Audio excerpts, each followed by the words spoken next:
Бұл ғашықтардың ақ махаббатына куә болған өлке. Бұл Қарахан мен Айша бибі жай тапқан жер Тараз даласы.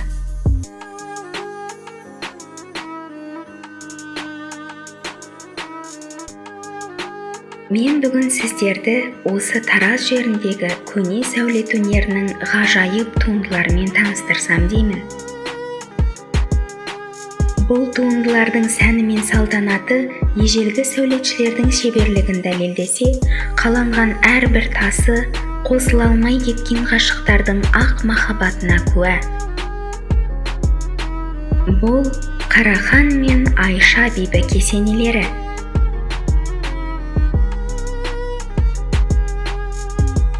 Шамамен 11-12 ғасырларда өмір сүрген, талайлардың қолы жетпеген ару Айша Қараханға жүрегін ашады.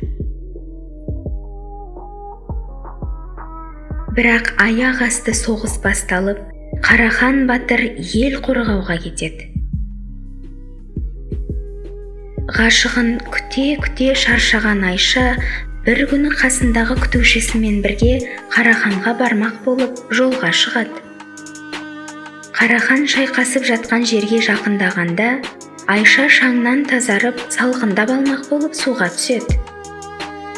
Судан шыққан соң, сәл демалып алуға жантайған кезде, аруды жылан шағып алады. Өлім аузында жатқан сұлу Қараханға дереу хабар жібереді. Хабар ала салысымен алып ұшып жеткен хан ғашығының өлі денесін табады. Өлі болса да қалыңдығымен некесін қияды. Сөйтіп, Айша өлген соң бибі атанады.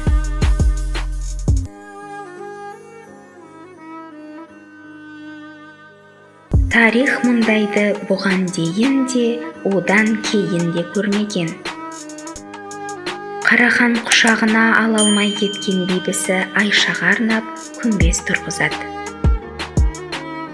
Сол күмбез әлі күнге дейін ғашықтардың ақ махаббаты туралы сыр шертіп тұр.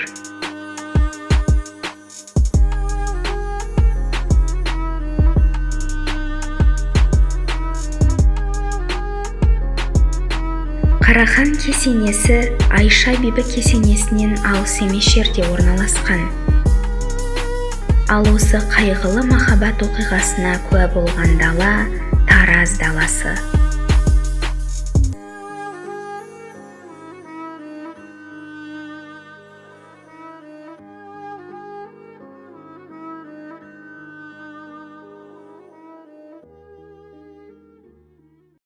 Бейнероликке лайк басып, арнама жазылуды ұмытпаңыздар.